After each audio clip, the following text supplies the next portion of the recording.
Shalom saudaraku yang dikasihi oleh Tuhan Yesus Kristus. Mari kita sungguh-sungguh siapkan hati untuk masuk dalam doa syukur hari ini.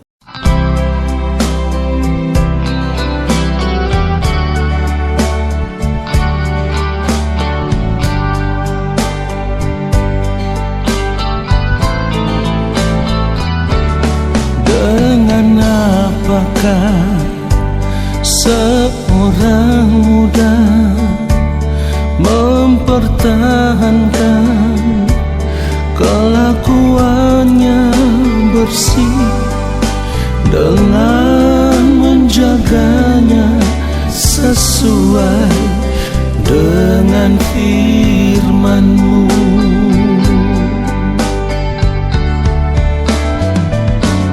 Dengan apakah seorang muda mempertahankan kelakuannya bersih dengan menjaganya sesuai dengan firman-Mu.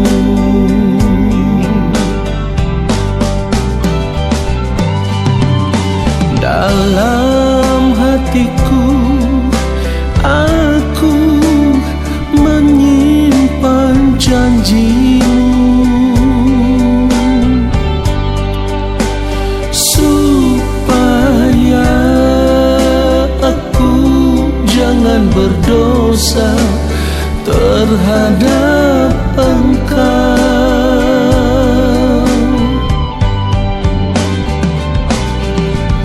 Dalam hatiku aku menyimpan janji-Mu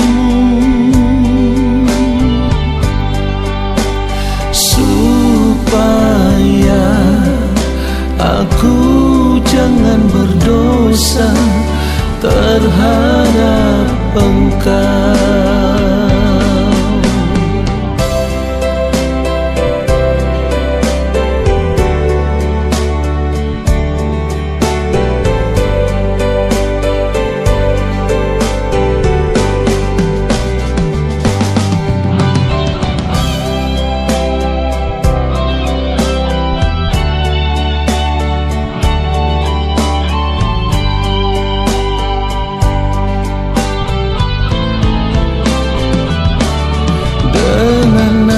Apakah seorang muda mempertahankan kelakuannya bersih dengan menjaganya sesuai dengan firman-Mu.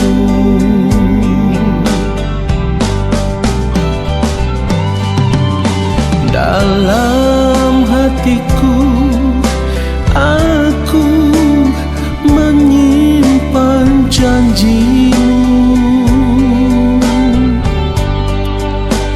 supaya aku jangan berdosa terhadap Engkau.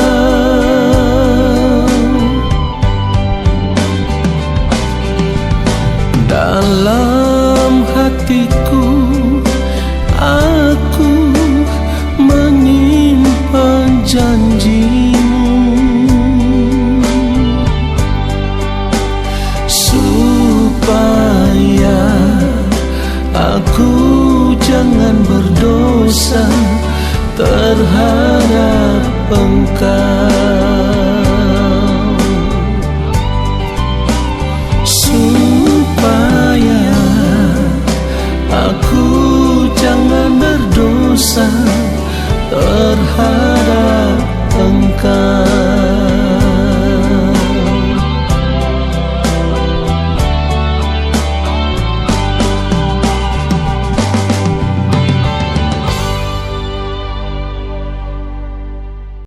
Mari kita berdoa. Yang Maha Kudus, Allah Bapa kami yang ada di dalam kerajaan sorga, kembali saat ini kami semua ada di hadapan Bapa. Kami mau duduk diam di dalam hadirat-Mu ya Tuhan, dan kami mau menyediakan hati kami untuk diisi dengan kebenaran firman-Mu. Sampaikanlah apa yang menjadi isi hati-Mu ya Bapa lewat firman-Mu. Roh Kudus Tuhan, ajar kami untuk mengerti setiap kebenaran firman yang kami dengar, lalu kami mau berjuang untuk hidup di dalam penurutan akan kehendak-Mu ya Allah, sesuai dengan firman-Mu. Di dalam nama Tuhan Yesus Kristus kami berdoa. Amin. Saudara yang dikasihi oleh Tuhan Yesus Kristus, kita tidak punya pilihan yang lain sebagai orang percaya. Hanya ada satu pilihan hidup, dan itu merupakan kewajiban bagi kita sebagai orang percaya jika kita berkata kita percaya kepada Allah di dalam nama Tuhan Yesus Kristus. Pilihan hidup itu adalah kita wajib, kita harus hidup di dalam pemerintahan Allah. Saudara perhatikan itu, saya ulang sekali lagi, kita wajib, kita harus hidup di dalam pemerintahan Allah. Artinya kita harus hidup dari hari lepas hari hanya untuk melakukan apa yang menjadi kehendak Allah Bapa di sorga. Kalau kita tidak bersedia hidup di dalam pemerintahan Allah, itu berarti kita memberontak kepada Allah. Kita tidak hidup di dalam persekutuan dengan Allah. Kita hidup di luar persekutuan dengan Allah. Dan ini akan membuat kita terpisah dari Allah ketika kita berada di kekekalan nanti. Satu hal yang harus kita sadari, hidup di dalam persekutuan dengan Allah itu sudah harus dimulai dari sekarang. Artinya sejak kita masih ada di dunia ini, kita sudah harus hidup di dalam pemerintahan Allah. Apa yang menjadi kehendak Allah Bapa di sorga, itulah yang harus kita lakukan. Jika tidak, seperti yang saya katakan di awal tadi, kita memberontak kepada Allah. Jadi kalau kita membaca kebenaran firman Tuhan di dalam doa Bapa kami yang diajarkan oleh yang mulia Tuhan Yesus Kristus, di mana dikatakan, Bapa kami yang di sorga, dikuduskanlah namamu, datanglah kerajaanmu, jadilah kehendakmu di bumi seperti di sorga. Artinya selagi kita masih di dunia ini, kita sudah harus hidup dalam pemerintahan Allah. Hidup di dalam ketaatan penuh, melakukan kehendak Allah Bapa di sorga. Kenapa saya katakan demikian? Karena kalau kita tidak hidup melakukan kehendak Allah Bapa di sorga, hal itu sama dengan kita tidak bersedia hidup dalam pemerintahan Allah. Dan itu berarti kita memberontak kepada Allah. Sudah saya katakan di awal tadi. Dan orang yang hidup memberontak kepada Allah, maka pada akhirnya di ujung kehidupan nanti, ia tidak bisa diterima di dalam kerajaan Allah. Karena orang-orang yang akan diterima di dalam kerajaan Allah itu adalah orang-orang yang sejak di dunia ini sudah hidup melakukan kehendak Allah Bapa di sorga. Inilah yang Tuhan Yesus maksudkan, seperti yang ditulis di dalam Matius 7 ayat 21. Di mana Tuhan Yesus berkata, bukan setiap orang yang berseru kepadaku, Tuhan, Tuhan, akan masuk ke dalam kerajaan sorga, melainkan dia yang melakukan kehendak Bapakku yang di sorga. Jadi akan menjadi percuma kita berkata kita ini orang Kristen atau kita ini orang percaya, tetapi kita tidak pernah hidup melakukan kehendak Allah Bapa di sorga. Perhatikan itu saudaraku, saudara yang dikasihi oleh Tuhan Yesus Kristus, kita harus mengerti akan hal ini. Ketika manusia pertama kali jatuh di dalam dosa, manusia terpisah dari Allah. Manusia tidak tinggal lagi bersama-sama dengan Allah. Karena Allah itu kudus, Allah tidak bisa menyatu dengan segala sesuatu yang tidak kudus. Itulah kenapa ketika manusia jatuh di dalam dosa, Allah mengusir mereka. Itu yang dikatakan di dalam Kejadian pasal 3, kalau kita membaca ayatnya yang ke-23. Lalu Tuhan Allah mengusir dia dari Taman Eden, supaya ia mengusahakan tanah dari mana ia diambil. Di dalam ayat 24 dikatakan ia menghalau manusia itu, dan di sebelah timur Taman Eden ditempatkannya lah beberapa kerub dengan pedang yang bernyala-nyala yang menyambar-nyambar untuk menjaga jalan ke pohon kehidupan. Saudara perhatikan itu. Dari kebenaran firman Tuhan ini seharusnya kita mengerti bahwa Allah tidak pernah kompromi dengan dosa. Dan seperti yang firman Tuhan katakan, upah dosa ialah maut. Jadi kalau kita sudah mengerti kebenaran firman Tuhan ini, lalu kita sadar bahwa saat ini kita sudah ditebus di dalam Kristus, yang artinya di dalam Yesus itu kita kembali diperdamaikan dengan Allah. Penebusan di dalam Yesus itu membuat kita kembali dipandang benar di hadapan Allah Bapa di sorga. Ketika kita sudah dipandang benar di hadapan Allah Bapa di sorga, kita kembali bisa memiliki hubungan secara langsung dengan Allah Bapa di sorga.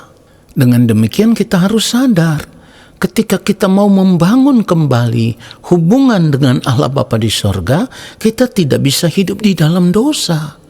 Kita harus mengambil keputusan untuk berjuang di dalam hidup ini, tidak berbuat salah lagi, tidak berbuat dosa lagi. Karena kalau kita masih tetap hidup berbuat dosa, hal itu sama dengan kita tetap memilih untuk hidup memberontak kepada Allah. Saudaraku, perhatikan itu. Kalau kita masih hidup berbuat dosa, sama dengan kita menarik diri dari keselamatan di dalam Tuhan Yesus Kristus. Pertanyaannya sekarang, kalau kita masih tetap hidup berbuat dosa, yang artinya sama dengan kita tetap memberontak kepada Allah, apa artinya kita hidup sebagai orang Kristen? Apa artinya kita hidup sebagai orang percaya? Apa artinya kita mengaku diri sebagai anak-anak Allah? Toh pada akhirnya kita tidak bisa diselamatkan di dalam Yesus. Karena apa? Karena ketika nanti kita berdiri di hadapan takhta pengadilan Kristus, kehidupan kita yang masih di dalam keadaan berdosa itu membuat kita dipandang sebagai pribadi yang tidak berkenan di hadapan Allah Bapa di sorga. Dan ini yang selalu saya ingatkan, selalu saya katakan, kalau sampai hal ini terjadi di dalam kehidupan kita, ketika nanti kita berada di kekekalan, ini suatu kengerian yang sangat dahsyat, saudaraku. Kenapa saya katakan ini suatu kengerian yang sangat dahsyat? Karena Allah tidak dapat melanggar keadilannya. Allah itu punya tatanan. Jadi apa yang sudah ditetapkan, itu yang harus kita turuti. Jika kita tidak hidup menuruti perintah-perintah Allah seperti yang sudah dituliskan di dalam setiap kebenaran firman Tuhan yang kita dengar, yang kita baca setiap hari, tetapi kita tidak mau berubah, kita tetap hidup di dalam dosa, kita tidak menjaga kesucian, kekudusan hidup kita, sekalipun kita tahu bahwa firman Tuhan berkata, sebab ada tertulis kuduslah kamu sebab aku kudus. Tetapi kita tidak mau berjuang untuk hidup dalam kekudusan. Firman Tuhan juga sudah berkata, kejarlah kekudusan, sebab tanpa kekudusan tidak seorang pun akan melihat Tuhan. Tetapi selama ini dari cara hidup kita masa bodoh, kita tidak mau tahu dengan apa yang firman Tuhan katakan. Inilah yang saya maksudkan bahwa kalau kita tetap hidup memberontak kepada Allah, ini suatu kengerian. Allah tidak dapat melanggar keadilannya sendiri. Allah itu adalah Allah yang adil, di mana orang yang bersalah pasti akan mendapat hukuman. Karena firman Tuhan katakan, Tuhan tidak sekali-kali membebaskan dari hukuman orang yang bersalah. Jadi bagaimana mungkin, saudaraku, kita tetap hidup memberontak kepada Allah, hidup menuruti keinginan-keinginan diri kita, hawa nafsu diri kita, hidup suka-suka kita sendiri, hidup tetap berbuat salah, berbuat dosa. Kalau ini yang terjadi di dalam kehidupan kita sampai saat ini, bagaimana mungkin kita bisa berharap kita akan diterima di dalam kerajaan Allah Bapa di sorga. Hal itu tidak mungkin, saudaraku. Jadi kalau setiap hari saudara mendengarkan kebenaran firman Tuhan seperti ini, tetapi saudara tidak pernah mau mengambil keputusan untuk berubah, saudara tidak mau mengambil keputusan untuk hidup di dalam penurutan akan kehendak Allah, hidup melakukan kehendak Allah, maka saya harus katakan, jangan pernah berharap bisa diterima di dalam kerajaan Allah. Saudara perhatikan itu. Jadi kalau kita sudah diingatkan kebenaran firman Tuhan seperti ini, kita harus berani mengambil keputusan untuk meninggalkan dunia ini. Lalu kita mulai membangun persekutuan dengan Tuhan dari hari lepas hari. Kita hidup di dalam ketaatan penuh, melakukan kehendak Tuhan di sisa umur hidup kita. Karena kita tidak lama hidup di dunia ini. Jangan sia-siakan waktu hidup yang Tuhan berikan kepada kita. Yang pada akhirnya ketika waktu Tuhan itu tiba atas kehidupan kita, kita masih ditemukan hidup di dalam dosa. Saudaraku, kalau ini yang terjadi, setelah kita berada di kekekalan nanti, kita sudah tidak bisa menyesali kesalahan hidup yang kita buat. Dan seperti yang firman Tuhan katakan, apa yang kita tabur, itulah yang akan kita tuai. Jadi jangan lagi hidup di luar persekutuan dengan Tuhan, tetapi mulailah membangun hidup dalam persekutuan dengan Tuhan sampai waktu Tuhan tiba atas kehidupan kita. Tuhan Yesus memberkati kita semua. Amin. Mari kita berdoa, saudaraku. Bapa yang Maha Kudus, terima kasih untuk kebenaran firman-Mu yang terus menyadarkan kami, yang terus membuat kami harus memeriksa seluruh gerak kehidupan kami. Kalau selama ini ya Tuhan, kami masih melakukan segala sesuatu belum tepat seperti yang Engkau kehendaki, belum sesuai dengan pikiran dan perasaan-Mu ya Allah, kami mohon belas kasihan Allah Bapa di sorga. Ampunilah kami, sucikan dan kuduskan kehidupan kami. Lalu kami mau berjuang untuk tidak berbuat salah, tidak berbuat dosa lagi, supaya kami tidak menyanyiakan kesempatan hidup yang Engkau berikan kepada kami saat ini ya Bapa. Kami mau berjuang untuk hidup benar, hidup dalam kesucian, hidup dalam kekudusan, supaya ketika waktu-Mu tiba bagi kami, kehidupan kami ditemukan berkenan di hadapan-Mu ya Allah. Terima kasih untuk firman-Mu ya Bapa. Dan saat ini kami semua mengangkat tangan di hadapan Allah Bapa di sorga. Kami percaya Engkau akan menurunkan tangan dan memberkati hidup kami. Saudaraku, arahkanlah hatimu tertuju kepada Allah Bapa di sorga dan terimalah berkat-Nya. Segala berkat kasih karunia daripada Allah Bapa di sorga, rahmat cinta kasih yang berlimpah-limpah dari Tuhan Yesus Kristus, di dalam persekutuan yang manis dengan Roh Allah yang kudus, turun atas kehidupan kita semua, menyertai langkah hidup kita semua dan memberkati hidup kita semua, sekarang dan sampai selama-lamanya. Amin. Saudaraku, terima kasih sudah mengikuti doa syukur hari ini. Sampai jumpa dalam doa syukur besok hari. Tuhan Yesus memberkati kita semua. Shalom.